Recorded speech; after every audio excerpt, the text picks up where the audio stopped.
It is dawn. We're in my hometown of Bournemouth, and it's a pretty early start to get down here, but despite the biting cold, we're here at the extreme end of Bournemouth Beach at Hengistbury Head. It's all very calm and lovely, known as a popular dog walking spot, a nice place for an evening stroll in summer, and generally nice outdoorsy location. You could be forgiven for missing this, but Hengistbury Head is actually a significant ancient site. Now, the evidence for this is not immediately apparent. There isn't an obvious Corfe Castle-style ruin at the top of this rise to mark it out as particularly historically noteworthy. In fact, this entire raised area doesn't really contain any visible evidence of the ancient people who once inhabited this place. For that, you need to look back west at this grassy bank. Now, I'll be the first to admit, it doesn't exactly leap out of the landscape. It's surrounded by a fence. This is a better shot of it from above. For a while, I really did think this long bank was, I don't know, just something someone dug out to delineate the car park, or like the vast majority of people, I hadn't given it much thought at all. But this bank of earth is over 2,000 years old. It marked the entrance to a huge Iron Age settlement that was here before the Romans. So, okay, I know this all seems a bit cryptic. We're looking at just like a bank of earth, and it is pretty much just that, except it's 2,000 years old. But who cares? What are we even doing out here? Well, Hengistbury Head was a major port. We have evidence for all manner of trade across the Channel with Europe, and it marked the entry point for a considerable amount of wealth, as well as a significant population in an area controlled by a people known as the Durotriges.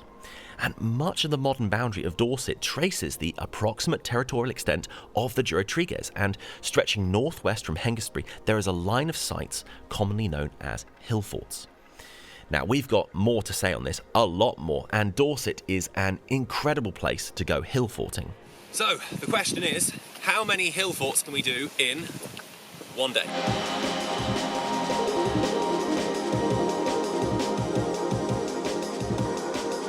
Okay, well, a few parentheses as we get on our way. We're going to see how many of Dorset's many hillforts you can feasibly get to in one day. We'll hit a trig point at each one. It may become apparent to you that we're a little deep down this particular rabbit hole. We've been exploring and filming these sites for approaching 6 years at this point. Now, while this one-day speed run is eminently possible, we can't hit all of these and get all the coverage you would possibly want of the sites. If we've learned one thing while making episodes on this channel, you always need more footage than you realise, and there'll always be details you miss on your way through. So, unashamedly, as well as what filming we managed to do on the day, I will also be intercutting footage that we'd previously caught of these places in order to keep this manageable. Oh, and as we get on our way, followers of the channel may already know, but this is Sean. He's been a regular part of the collective for many years now, but as well as doing the driving today, he's also acting as my yardstick for a normal person. Okay, well, now we're on the move, and I've got some circulation back in my hands. Let's unpack this a little better. I worry that for a lot of people, there's a big who cares hanging over all of this. I mean, after all, if there's a historic site people can walk through and not have the first clue it's a historic site, that's not a very encouraging start. But these are some of the most significant ancient places in Dorset. Sure, we don't have vast cathedrals here. We're pretty short on standing stones. We have some Roman stuff, but hillforts, this is where we really shine. We have some of the most impressive examples in the entire country. So other than looking like rather pleasing screensaver material, what actually are these?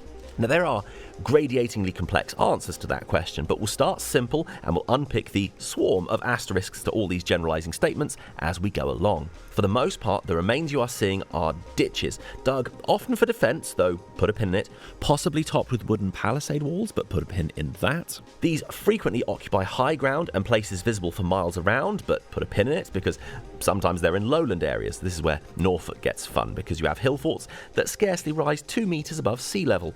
There is also something of a height limit. You're not building these at the summits of huge mountains. There are limits. While Hengistbury makes for a very good starting point, it's actually highly atypical as an Iron Age site in Dorset. Lucky for us, not all that far down the road is one of my favourite hillforts anywhere. Heading northwest and overshooting the town of Wimborne ever so slightly, you arrive at Badbury Rings. In fact, if you're going to proselytise about Hillforts to friends or relatives, this one is not a bad place to start. First thing to note, this is not the most steep of hills. The slopes up here are very gradual. This is what it looks like from a mile off, so yeah, the altitude alone is not going to deter anyone with hostile intentions. But this triple ring of ditches, oh, chef's kiss. I mean, how could you possibly resist? And taking a moment to enjoy these more fully, I also want to take this chance to massively shout out the Hillforts Wednesday family, past and present.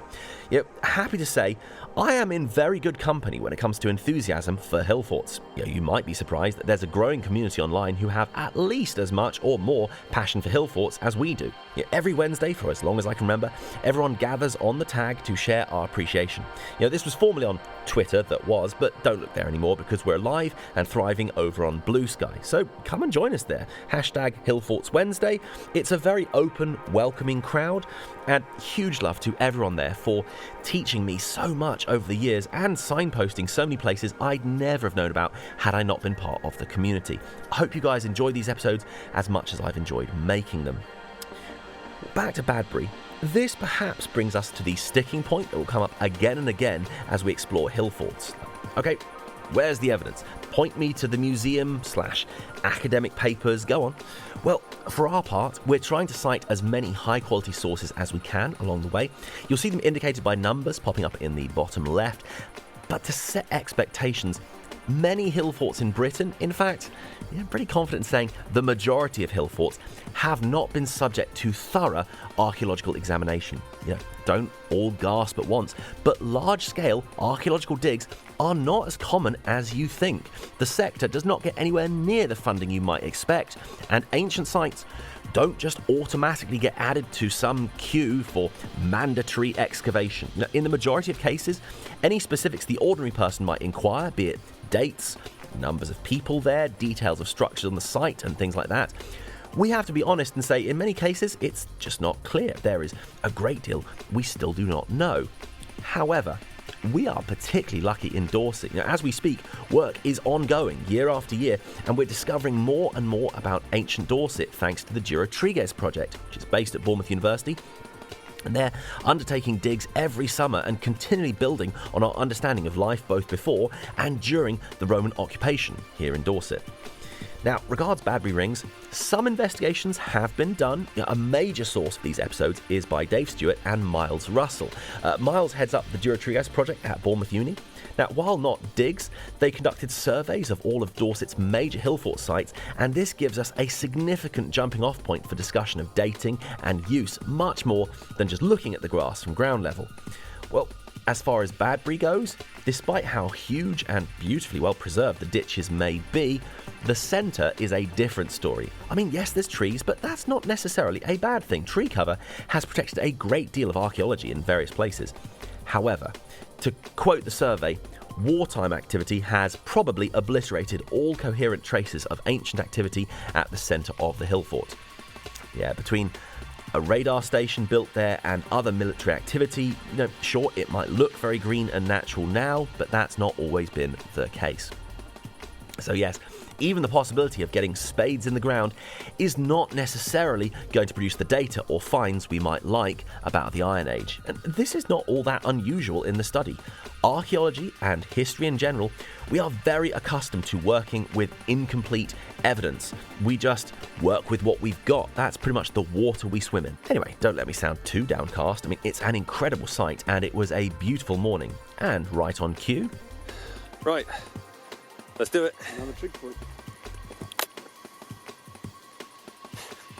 That looks considerably more lame on camera than I was really anticipating.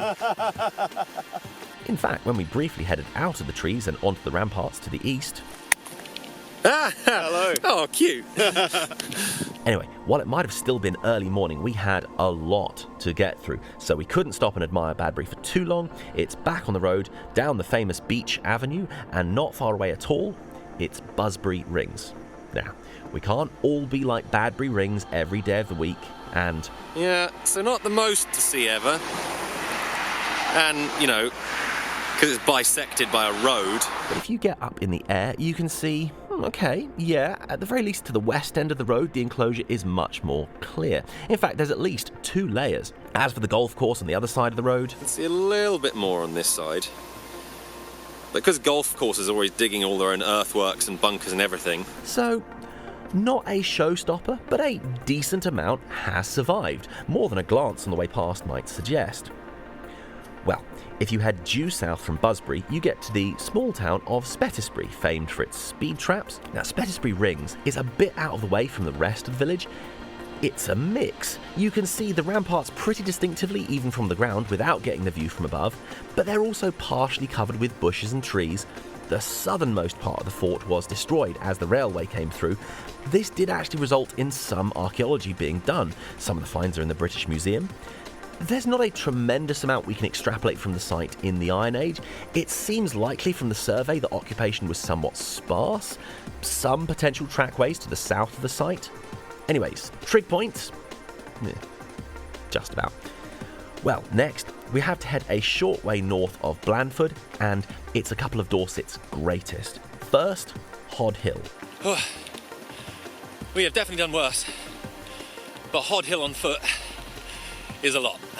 It doesn't look like it would take it out of you on camera, or even when you first get there, but can I just warmly invite everyone to go and climb it for yourselves before making disparaging remarks about our level of fitness, or otherwise. Once you're at the top, the ramparts are pretty massive, but Hod has something even more remarkable going on, which you can only really see properly from the air. So you can see the Iron Age ramparts very clearly, but oh, okay, what's that? I mean, as an image representing the overlay of Roman culture into Britain, this is pretty stark. What you're seeing here in the northwest corner are the boundaries of a Roman fort. There's a longer explanation needed here. We're a bit on the clock for this episode, and it also involves some misconceptions we're going to need to take some time to unpick concerning the Roman invasion of Britain. Some of the earlier archaeology done here uncovered a narrative of Roman assault and the Britons being brought low by the might of the Roman war machine. But more and more, as further archaeological investigation has taken place around the territory of the Durotriges, a lot of this has been thrown into doubt. You know, you may be accustomed to having ample written sources for Roman history. In this instance, we're kind of lacking that. The sources for the conquest of southern Britain are fragmentary, late, and don't give anywhere near as much detail as we'd usually like. And far from the Romans going from hill fort to hill fort, besieging them all like they're all Masada or something, the picture that's now emerging seriously throws that into question. But all of this context is something we're going to have to dig into later in the series. So, we're up here. We've seemed to have gone to the highest points. I can't see a trig point anywhere. You sure it's not that hill? I'm sorry, your trig point is in another castle. So, I don't know, we're on the clock. There might just be none. So, I guess we're just going to have to call it. So yeah, with no trig point in evidence, we decided to move along, and you don't have to go at all far for the next stop. You know, 2 of Dorset's most remarkable hill forts are only separated by around a mile, and this is Hambledon Hill. It's got to be up there with one of the most remarkable hill forts in Britain, you know, both in area, the size of the ramparts, the location, and the views to North Dorset. So we've got these 3 huge ditches forming this C shape, which is about 125,000 square meters in size, and just generally very beautiful.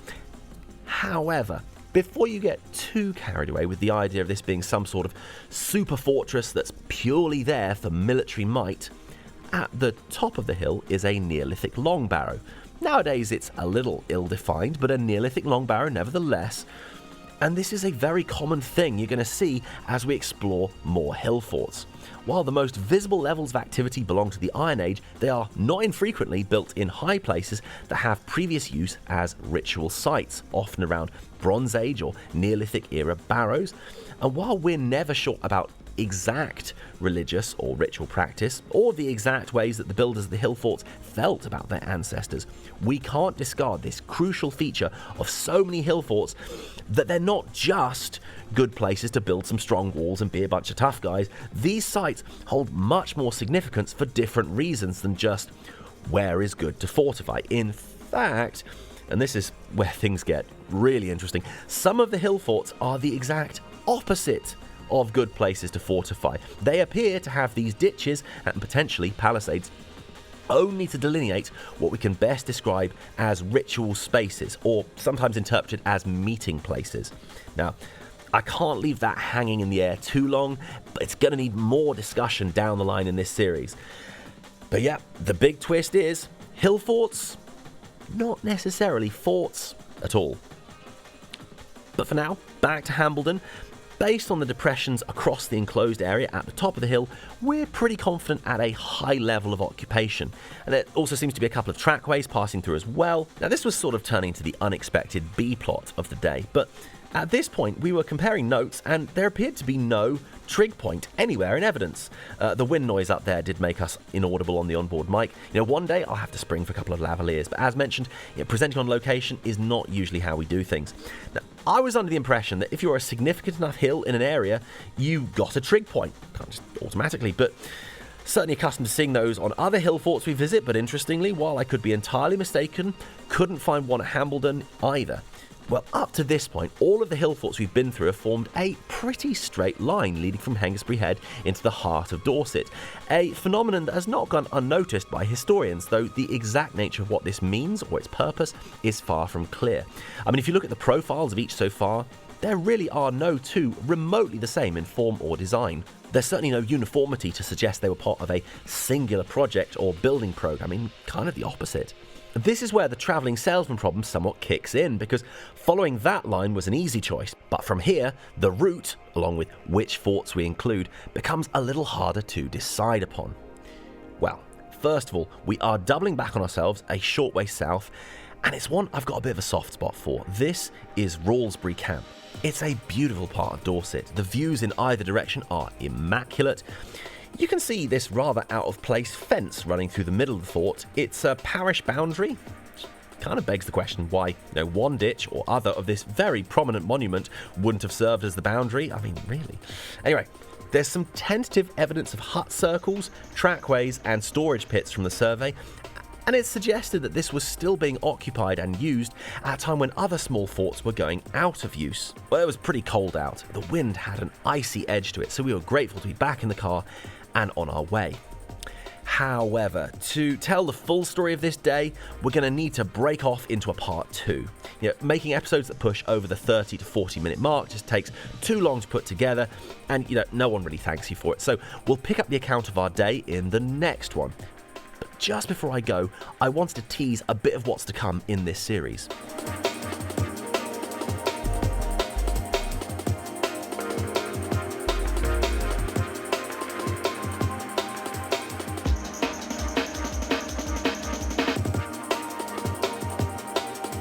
So that's all pretty exciting, but in the shorter term, all of the unresolved pins left from this episode and loose threads, well, we're going to tackle at least some of them in a longer explainer episode where we can take a bit more time. But before we get to that, so not done. We have the rest of the sites to come in the second half of this particularly ill-advised one-day rampage around Dorsets Hillforts, so we'll be back with that in about a week. And for the newcomers, hey, please write something nice, or at least not too derogatory below. That would be a massive help. And if you like the music in the background, we don't currently have a Patreon, but if you wouldn't mind supporting us at the channel, you can head to our Bandcamp, and that is the perfect place to do it. You can buy tracks and EPs on a pay-what-you-like basis, or you can just stream our stuff there. That's cool too. Otherwise, as we mentioned, we're having a big Hillfort party every week over on Blue Sky, so come and find us there. Otherwise, we'll catch you very soon.